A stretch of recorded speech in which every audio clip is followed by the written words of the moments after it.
She Sells, He Sells podcast, where we are here to change the way you think about sales by teaching you to look at it in a whole new way. Hey, I'm excited. You are? Mm-hmm. Are you nervous? No. All right. Today is going to be a little bit of an interview style. I will be playing the role of Walter Cronkite. My first thought was Barbara Walters, so that Barbara shows how old Walters. we are. You thought Walter, I thought Barbara. I'm going to say Craig from Craig Melville. my guy. Melvin? That's Melvin, I believe. Melvin, yeah, because his wife calls him Melvin, I've noticed. Yeah. It's my dude. New Today Show anchor? Yeah. Mm-hmm. Plus, he's not really the new Today Show anchor. He's been the Today Show anchor. He's been on Today Show for He's the like new 20 lead years. Anchor. Anyhow, I digress. So we're going to do a little Q&A today. It's going to be interview style. I don't know how good I'll be as an interviewer, but I will do my best. Wow. Way to get people excited to listen. Usually I'm more accustomed to being on the other side of the microphone, if you know what I mean. But anyhow, are you excited? You nervous? You a little worried? There's some secret questions here.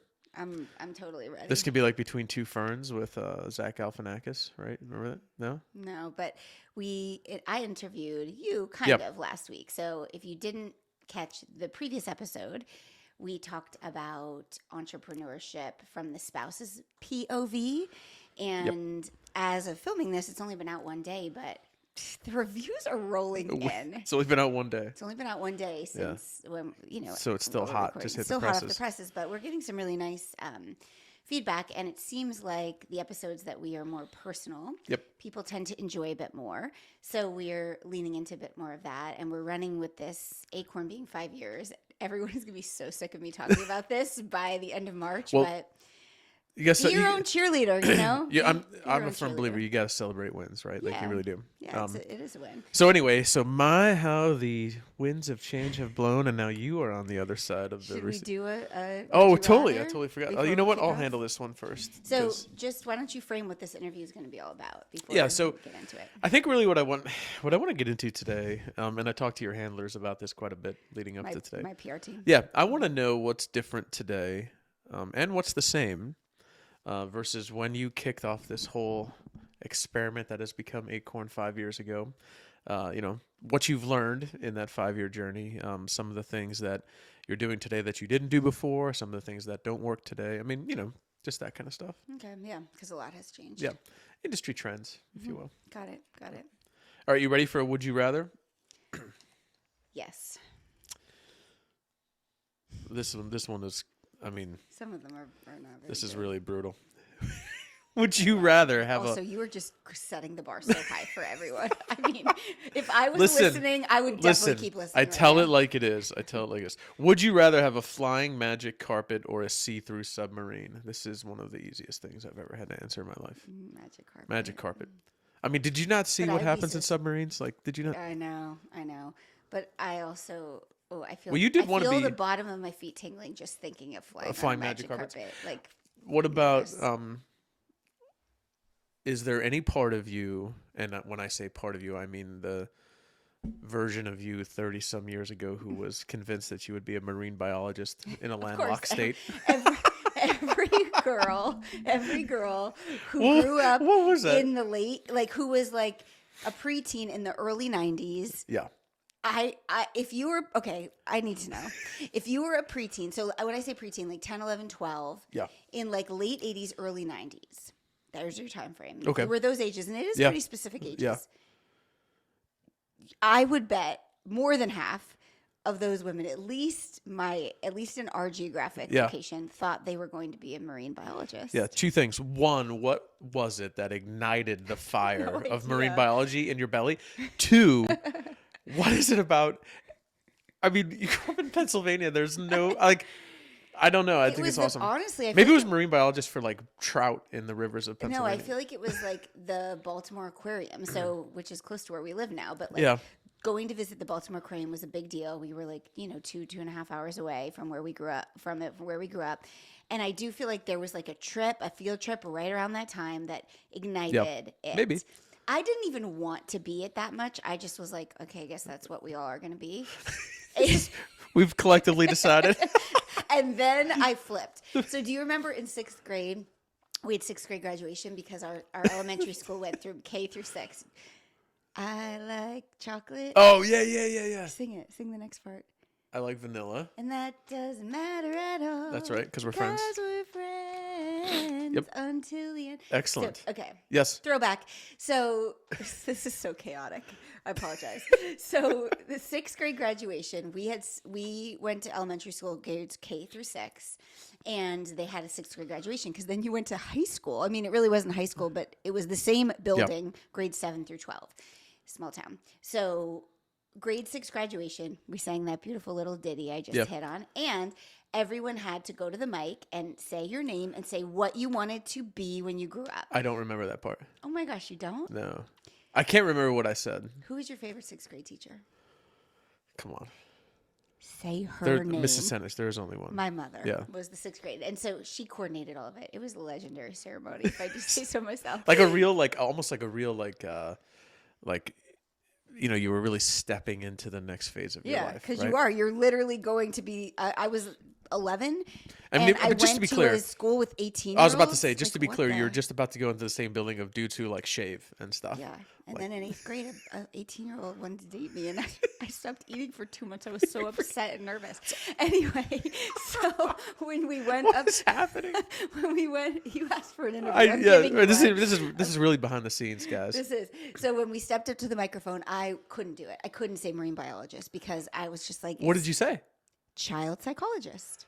What? I did not know. What What did you suppose you were going to do as a child psychologist? I Did basically you think? was a child psychologist. Yeah, but That did is you basically think it what was like a movie job? I'm No, wondering. I thought I want to work with kids on their feelings, and that's basically what I ended up doing for a while. Yeah. So I just always wonder how much of that 10-year-old brain is shaped by stuff you see in the movies. No, I was like, I wanted to be something that no one else was. I wanted to say Did something you? no one else did. Yeah. I wonder what you said. I don't know what I said. Maybe I do remember. I had a phase where a firefighter was high on my list of things to be.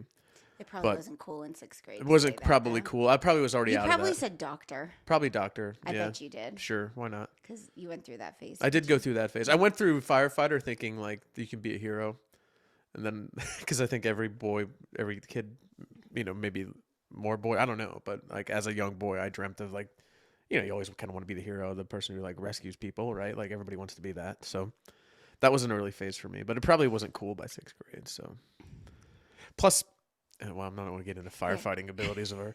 Anyhow. Wow. Okay. Yeah. Bring it back. We're gonna I'm gonna timestamp these notes so people can just get right to where we're actually talking about something of value. So, sticking with the theme here, right? Like we're talking about, Acorn turning 5, right? How did it go from magic carpet? What happened? That was the question. The would you rather? I know, but what just happened? Yeah, I'm trying not sure. Okay. Anyway, go. We're talking about Acorn turning 5, and what I want to do today is look back on that 5 years. Not so much talk about the journey of Acorn, but really talk about what you've learned about the market, and really dig into sort of what you see the space looking like today, right? When you say the space, what kind of space? So I guess sales, messaging, online sort of business, running your business online, those types of things, right? So I guess the first thing is I guess I should say in 2019, right, at the birth of Acorn, what were you doing then to get your message out? What were you doing then to reach customers? And how were you sort of acquiring people back then? Yeah, so it was I didn't really start talking about Acorn until early 2020. So the first program launched March. That's why we're celebrating 5 years in March. But it was really January that I started talking about it. And I don't think it had a name at that point. What I did then and what I do now and what is still effective is the same in a lot of ways. So it really is bringing people along the journey. A mentor of mine in my previous business, Danielle Redner, always said people value what they help to create. And so I really stick tight with that because I know as a consumer, I really get excited when I'm taken along a journey behind the scenes of what's going on. So in early 2020, I just posted some content about this. I say, it all started when I cried on my car on the internet, and that's a little artistic liberty there. It didn't all start in that moment, but it was a huge. It was pivotal. That was a huge tipping point moment for me because it was the first time on my Instagram stories I opened my mouth and said, I'm doing something, but not just I'm doing something, because I think I had already mentioned that. I'm doing something and I'm scared. I'm really terrified because I'd never been paid for me. I've been paid to give people a product, but I'd never had people pay me for my own knowledge and coaching, and that was really scary. So it was really taking people along the journey, like, this is what I'm thinking. This is what I'm going to do. This went really well. I'm trying to figure out the tech. I'm really overwhelmed. And breaking down those walls, I think, and I try to challenge myself to go back there, because the more evolved you get, the better you get at what you do, the less you do that, because you want to be where I am right now.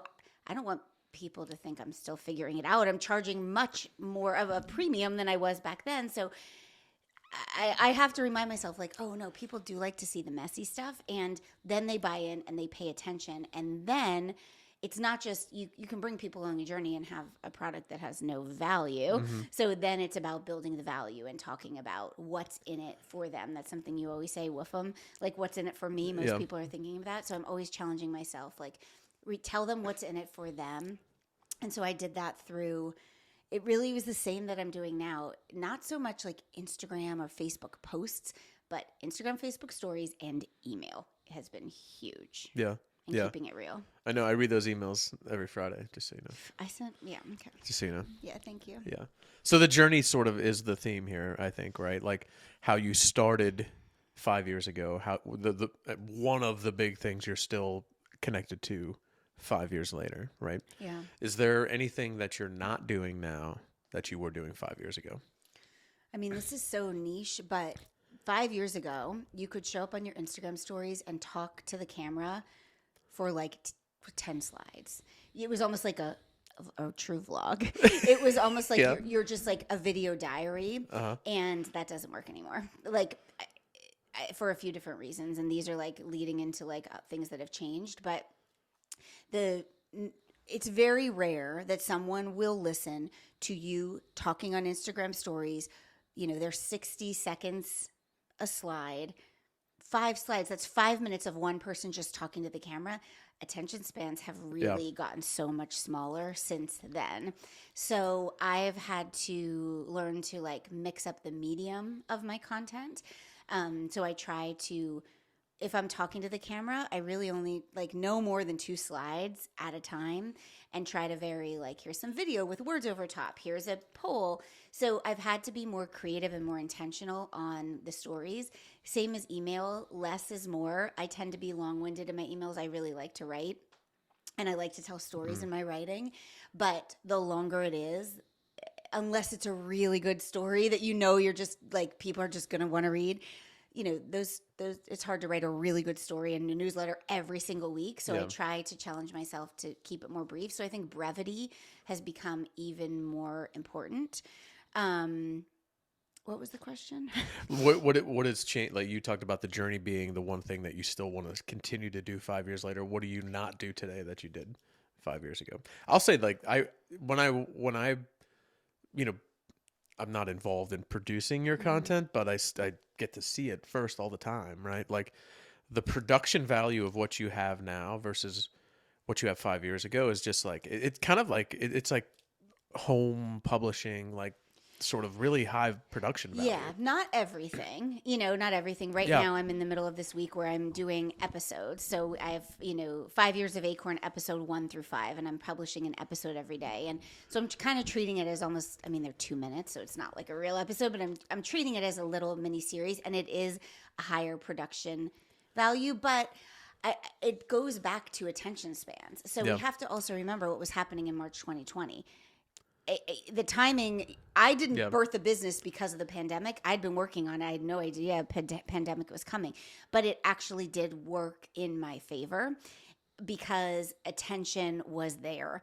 No one was out going to work. No one was out running their errands. Everyone was stuck at home, and we felt very isolated. So we were trying to connect through a phone or a laptop. Yeah. And so you could capture people much more easily then. Also, when we look at the platforms we're creating content on and we're selling on, they're different. What the capabilities, Reels didn't even exist in 2020. That came in the summer of 2020, Reels started. And It's amazing. I know. But I remember my first reel really well because I was trying to lean into TikTok a little bit in the beginning, and that was like the only platform that was like that. So you could get away with doing things that were a lot less. I hesitate saying this because I don't want anyone listening to think like, oh my gosh, I can't produce a little mini movie that is so overwhelming, so I'm not going to do anything, because something is always better than nothing.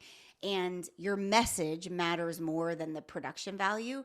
But I have honed my skills, and every once in a while, I like to give something memorable, and I like to challenge myself to like, how can I make this more interesting, and how can I, capture more attention, and how can I share my journey in a small little snippet. So when we're talking about actual like semantics instead of like big ideas, when it comes to content, brevity is better, and leaning into like every once in a while hit them with something that's like kind of interesting. I'm not going to do that all the time because it takes a lot of time. Yeah. It's interesting though, because when I think back in like my career, the things that are different, and the corporate world is a little bit slower to change, I think, than the entrepreneurial space, right? So if I think back, like going back almost 20 years now when I got into this industry, right? Like, the two things that I think about all the time. The one is the Bible. I got hired by a Johnson & Johnson subsidiary when I first got in this industry. It was an OR-based sales job. And, J&J was, and still is, they're the navy blue suit, buttoned up sort of, old school look to the sales team, right? The Bible for the J&J sales training program back then was spin selling. And I don't know if you guys have ever read that, but it's like basically 20 question selling, right? Dr. Krista, what's the most important thing when you treat patients? Outcomes. Dr. Krista, what's the second most important thing when you treat patients? Cost. Okay, Dr. Krista, so if I could show you something that is going to provide great outcomes with limited cost, would that be valuable? Like, it was so that way, right? And I remember not liking it. Yeah. I didn't like it from the beginning because it was so formulaic, right? Which you're probably not surprised by, but it only took me a short amount of time getting out of that sales training class, getting into the field when people were like, okay, get with it. Like, I realized very quickly, like, people don't want this, right? And they've gone away from that since, but that was sort of the tail end of it, right? So I think of like the 20 question selling, ain't nobody got time for that these days, right? So, but, one thing that's really clear from that is you got to ask good questions, right? So that's like a constant, right? So when I think of the thing that's the same is like, I've got to ask a deep question, that really gets to the root of the problem. That's a valuable skill to have as a salesperson. Although putting it in a framework of peppering you with a dozen questions and wasting the first 7-8 minutes of the meeting does no one any favors. You know what I mean? Yeah. Yeah. And so I think the through line here for what I'm saying is like authentic, real, focused on connection to capture people's attention. It's just the way we're delivering it has gotten a little bit more sophisticated. Yeah. I don't know if you're going to ask me a question about this, but I definitely want to talk about the difference in what consumers are looking for. That's the same. I was about to tell you a quick story and then ask you that very question. Okay, tell me. I mean, we're so on the same brain. So crazy. This is so crazy. It's like we've been married. We're not even holding hands now. Like we're not even touching it. We still are sharing it. It's like we've been married more than we haven't. I was going to say, and this is exactly what my next thing was. The other thing that's a big difference that I've noticed in my industry is even 10 years ago, right? We had really pretty PDFs and, glossy product brochures, right? That were very professional photos, right? And had all the bullet comments and all that. No one wants those anymore. No one consumes information like that. Everybody wants a copy of your pitch deck or, obviously any kind of, study data that I can provide in my industry. But like, if I'm going to, and today I've got a presentation this afternoon, right? If I'm going to give a presentation, nobody wants the product brochure. They want the presentation that I give them. Nobody's consuming things on a PDF scale or product brochure scale. So I was going to ask you the same question. Compared to where you started when people were consuming something in a certain way, are they doing it the same? Are there any changes or what is that like for you? Yeah, it's back to that like WIFM is like so, and when I say WIFM, what's in it for me? Yeah. That we have to remember the consumer is thinking that is front of mind more than ever. Yep. So it's really interesting. And this is where it gets really, really tricky in 2025 because we need to hold two things at the same time. We have to capture emotion and build connection by being a real person and creating content or creating messaging that is emotional in some way, shape, or form. And we need to promise something that is an actual outcome. And so when I started Acorn, the boot camp, first it was just called the Acorn Method Boot Camp. So it was a 6-week program where we went through ACORN, and then there was like a 6 final at the end. And it was just really, I was calling it like career clarity. That was the first round. Mm-hmm. And I think the second round too. The third round, I changed it to, we would call it the CCBC, Career and Clarity Boot Camp. So the Acorn CCBC, Career and Clarity Boot Camp. No, Confidence and Clarity Boot Camp. Sorry, not Career. Confidence and Clarity Boot Camp. Ain't no way in 2025 anyone would pay for that. Ain't no way. It's too nebulous. Is that what it's just too out there. Like, so what, and this has been, in total transparency, the biggest struggle for me because what people want is like, you're going to double your sales in 3 weeks. That's what people are looking for. Or I'm giving you a complete system to launch your program through email. Or I'm going to teach you how to run ads. Or I'm going to teach you how to use Canva. And I'm going to teach you how to create content. And the biggest struggle for me in the last 5 years, but particularly in the last 2 years, is, to me, that's all. It feels a bit like a smokescreen, because what I know is like, you can learn how to make really pretty stuff on Canva. You can learn how to use Canva's AI tools. You can learn how to create reels. But if you don't have the message and the foundation and the confidence and the clarity behind it, none of it matters. Yeah.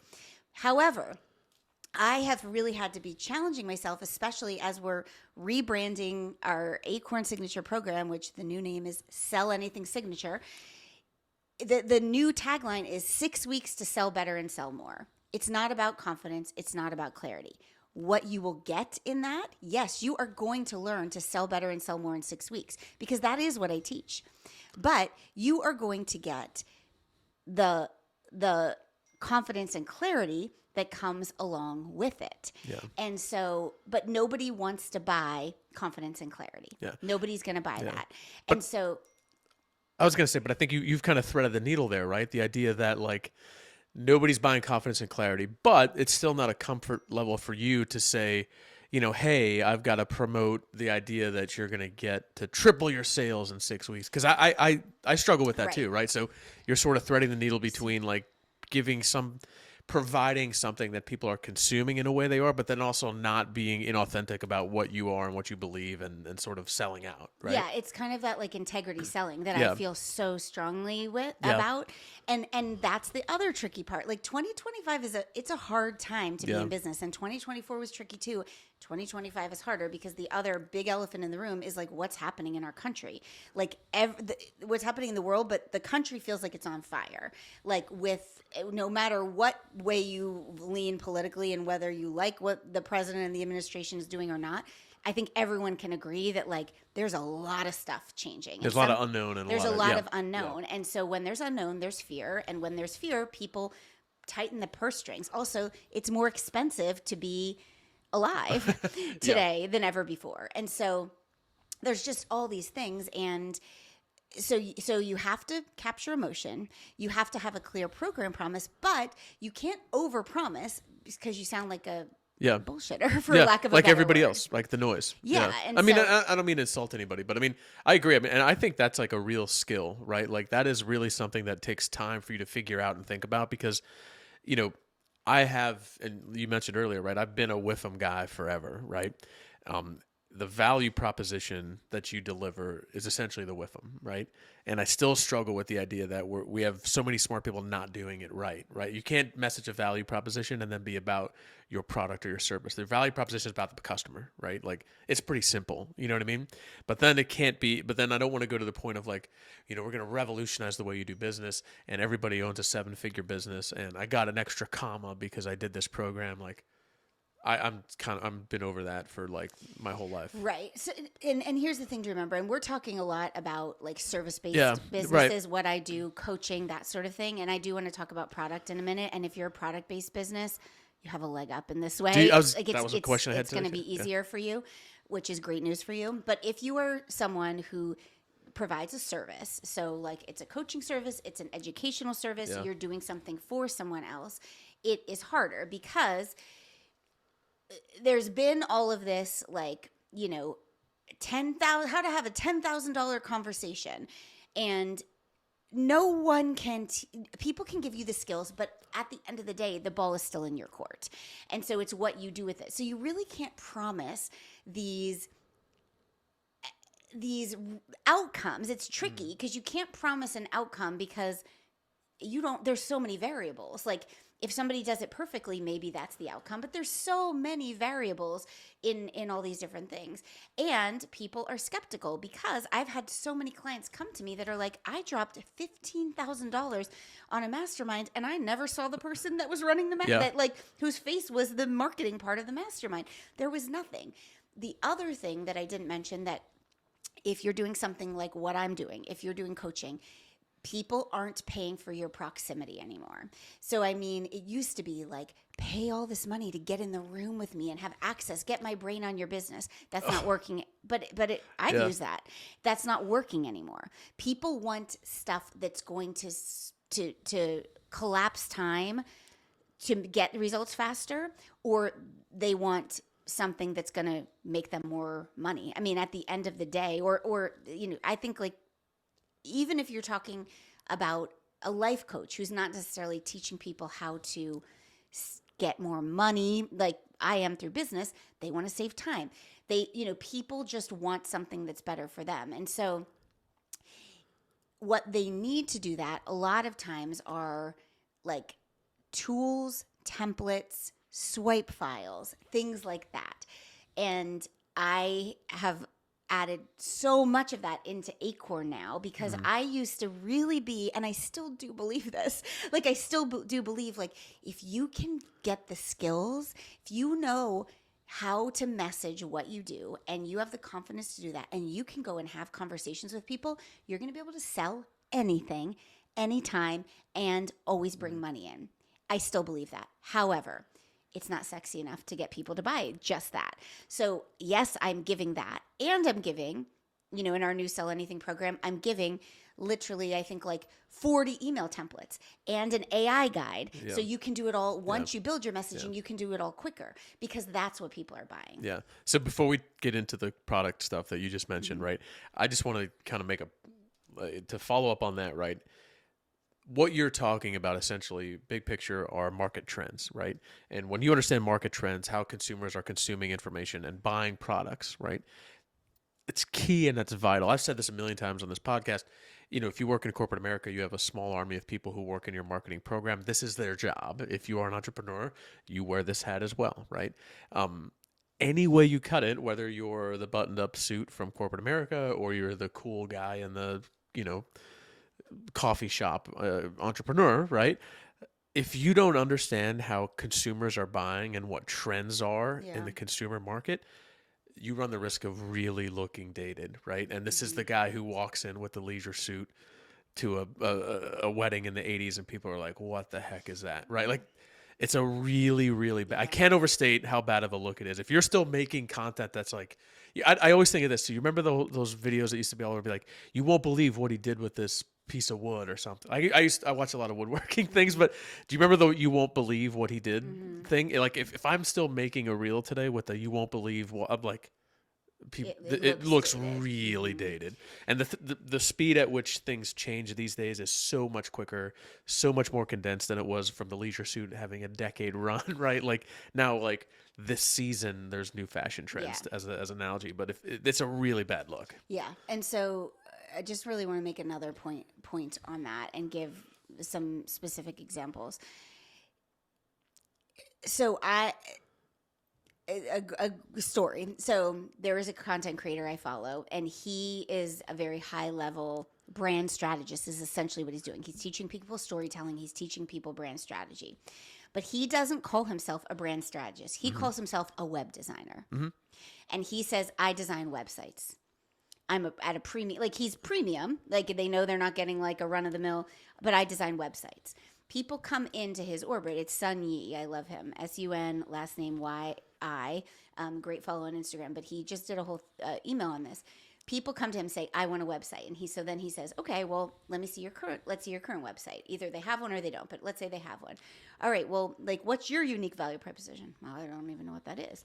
What's your anchor offer? Well, I don't even know what that is. Like, what's your story? I don't know what that is. And then he's like, well, we need brand strategy in addition to the website. And really, that is my specialty. I'm going to build this brand strategy, and then I'm going to help you put it into the website. And so he's not calling himself a brand strategist because most people don't know what that is.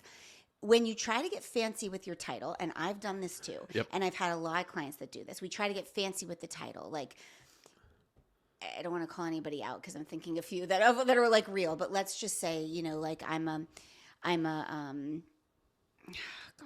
everything I'm thinking of is like something that I've actually heard, but you can't say it. Yeah, like let's say you call yourself like a instead of an interior designer, you call yourself like a, I don't know, give me something. I saw this once on LinkedIn. It was a sales Sherpa and salesperson shepherd. Exactly. And I was like, this is cringe. So what people and I understand why people do that, because they're trying to be memorable and they're trying to show I do it differently. And that is important. You do have to be memorable, and when you do have to do it differently. And I do believe back 2020 through 2022, maybe even 2023, you could do that. That made you memorable. It doesn't work anymore. It's killing your business.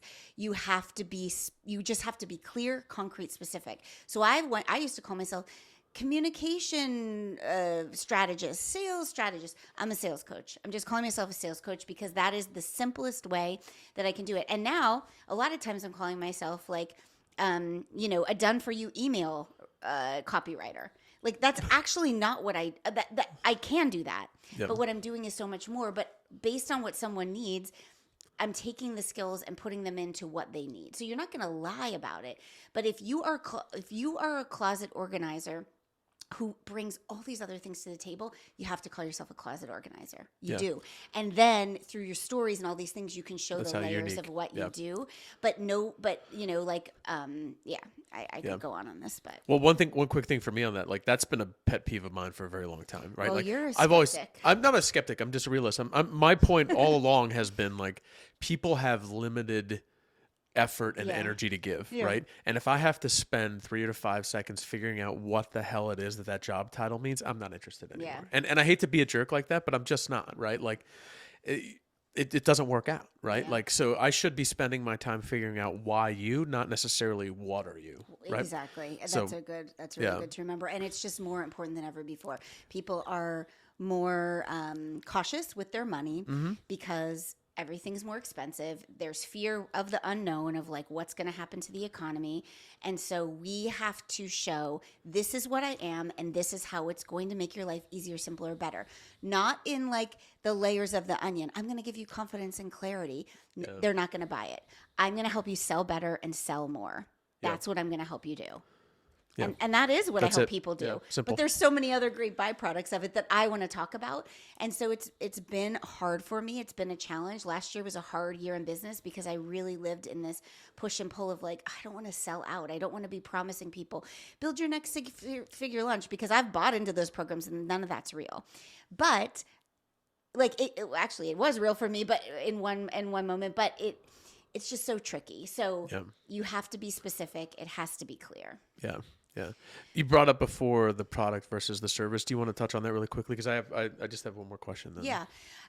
If you're a product-based business, it's just easier because what you're selling is more clear. Yeah. Like there's a tangible. Yeah. So this is really good news for you. And if you're selling something that people can easily understand, I think of our OG Acorn client and our loyal She Sells, He Sells listener, John's Men's Clothing. We've talked about them so many different times.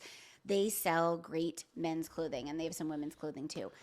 That is the product. So for them, people know that, and you want that to be the front of the thing, and then you can add in storytelling with the product and the beliefs. So for you, if you're a product-based business, don't hide behind the product. Bring the storytelling in, but basically everything I just talked about for the last 10, 15 minutes, you don't really need to worry about, because the product is the thing. Focus on the beliefs, focus on the storytelling, all those things. That's good advice. And I'll say, because I think if you're a service-based business, and I think of the educational businesses in particular, right? Yeah. Coaching, teaching, right, all those things, you have to sell courses. the customer on the idea that this is the most valuable investment you will make is in yourself, right? I don't need to be sold on I need clothes, right? I think if I didn't wear clothes, people would be freaked out, right? So it's important that I wear clothes. I already know that, right?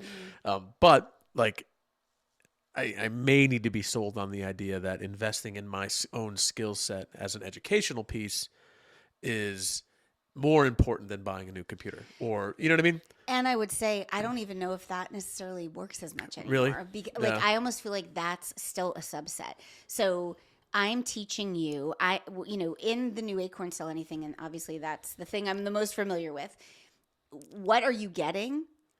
You're getting all these skills, and you're getting these things. But what the tangibles you're getting is I'm taking you through a process to build something called a brand messaging guide. And that brand messaging guide is this basically document that you are then going to be able to use with AI, so that all of your outputs from AI are going to be so much bigger. And then I'm giving you 40 email templates, and I'm giving you a whole social media strategy, and I'm giving you a template on how to pitch yourself, and I'm giving you a video script template. So we're building your brand messaging guide. You're going to have that. I'm giving you the templates for the email, for the video, for the pitching, for the social. I'm giving you AI prompts for that. You put the brand messaging guide into the AI prompts, and your output's going to blow your mind. That's what I'm going to focus on selling. Yeah, you're also getting really good skills. You're also getting confidence and clarity. You're building this muscle that, and to me, like, oh, that's the thing. But I know that, but somebody that doesn't know me, that just, let's say I run some ads, that sees an ad, they don't want to know I'm going to teach them confidence and clarity. They don't want that. Yeah. They want to know, how can you make this marketing and selling I need to do in this business, how can I make this way faster? Or how can I train somebody on my team to do it way faster? Yeah. That's what I'm doing. I'm helping them sell better and sell more with the tools, with the templates. And then you're also getting the other things. Yeah. I believe like shortening the learning curve is now a huge piece. That's right? why we're calling it 6 weeks to sell better and sell more, because with all the AI and all this stuff, you can work through the whole program in 6 weeks. I think as our generation continues to grow in the workspace and become playing a bigger and bigger role in more decision-making roles, most people who are our age feel like you can learn anything on the internet, right? So it's not like, can I not teach myself to be a better website developer? Sure, right? If I have the time, maybe I can build a website in 3 months. Can I hire somebody to help me to do it in 4 weeks, or can I hire somebody to do it for me in 1 week, right? Like, that's really it, right? Yeah. Like shortening that curve and shortening that ramp up, I think, is huge in the market. Anyway, 2 more questions. I should one. Wrap it. Well, I think we're going long. Oh, geez. Okay, sorry. Do you look back at what's the most cringy thing you look back on seeing all over the last 5 years? The most cringy thing that you've done, and that you're ready to admit right here for all the world to hear. All of it. I mean, it's all cringy. It's all cringy, and I'm also so glad I did all of it, because. Yeah. I mean, I think of the very first reel I did. It was like that's probably when I quick think cringy. It's the reels of like point, and the words pop up on the screen. That's how they all, like, at least that's how all mine started. Yeah. Like, I look at that and I'm like, oh my gosh. But I also have so much, I don't know. It's like, it's only me 5 years ago, but I have like so much love for that version of me, because I'm like, I do. Nostalgia. Not even nostalgia. Like, I'm like, yes, do it, girl. Like, be weird, be cringy. Don't be worried about what other people think. Like, I don't know. It's all cringy, and I'm also like so proud of it, because it got me to where I am today. And like, I know there are people that still look at my stuff and think, oh my gosh, that's weird. I mean, I just talked on my Instagram stories yesterday. One of the pieces of content I did this week, and I'll link the episodes, are like Acorn 5-year episodes in the show notes. But one of the episodes I did was me. I'm basically like putting on makeup, and as I'm like adding other videos into it. And as I was talking about Instagram stories, I'm like, it's weird and cringy that I'm putting on makeup on camera. Like I hear my dad's voice in the back of my head. Oh gosh, my dad's I know always like, exactly. "Oh, nobody wants to see what you ate on social media. Yeah. Nobody like, you know what I'm like, no, I hear my dad saying like, nobody cares that you're putting makeup on social media. And like, yes, but we're playing the game. This is the game right now. So it's just, you just have to like play the game. So the game might feel cringy, but to people who get the game, who appreciate the game, they like the game, you know? Yeah. And like, so play the game for the people that you want to reach. Don't play the game. Don't not play the game because you're worried about the other dance moms at your dance weekend that are going to bring up your content, because that happened to me. And I'm like, yeah, it is what it is. Like, I know that nobody really, you know, unless you're in the space, you don't really understand what this is. You don't get it. And I wouldn't get it either. And and no one's mean about it. Do some people roll their eyes behind my back? Probably, but I don't care.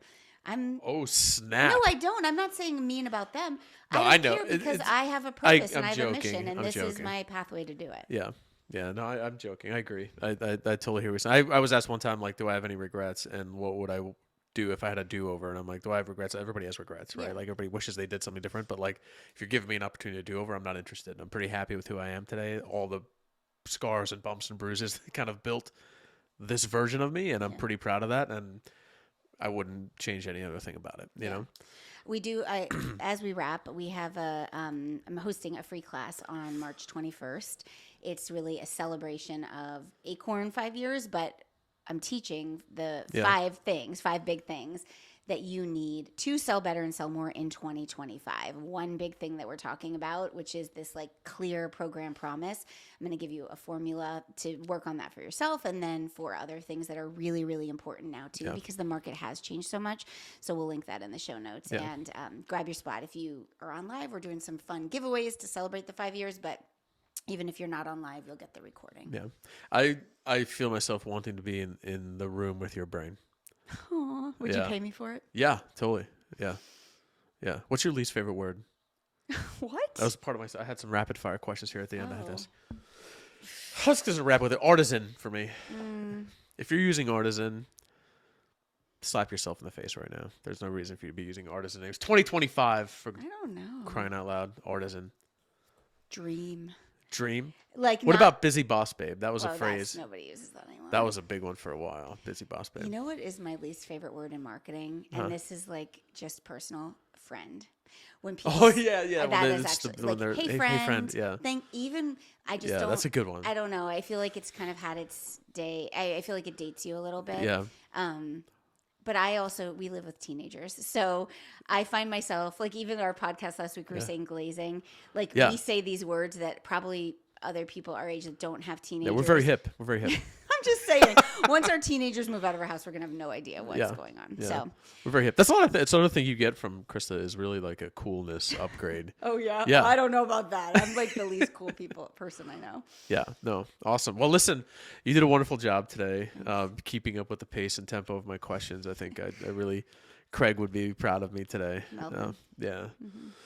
Thanks for the interview. Anytime. Yeah. And I hope that if you're listening, you will join us for our free workshop. So it's called the New School of Sales. New School. 5 ways to sell better and sell more. And some of the things are the same and some are different. And so if you are an Acorn client that worked with me in those earlier years, I would say 2020 to 2023, you got to come, because some of the things that I used to teach don't work anymore. Some of the things do. But it is really important to be a student of the market, and that is one thing that I make sure I do, because that is my responsibility. If I'm teaching other people, I need to know what the heck is going on. Yeah. So I spend a lot of time and research and my own investment, money, time, learning from people who are teaching what is going on. So yeah, you got to know what are timeless themes and what are trendy. Absolutely. So thanks. Excellent work by you. Signing off. We'll be back next week. Listen, you guys get out there and explore some oceans and dig up some marine biology bones and do whatever you need to do. Psychologize some children when you're out there on the beaches as well. I was also thinking about the favorite color at that time was sea green. So it all teal. went together. Teal. But we called it sea green. Did you see? Marine biologist and sea green. There was a lot of ocean stuff.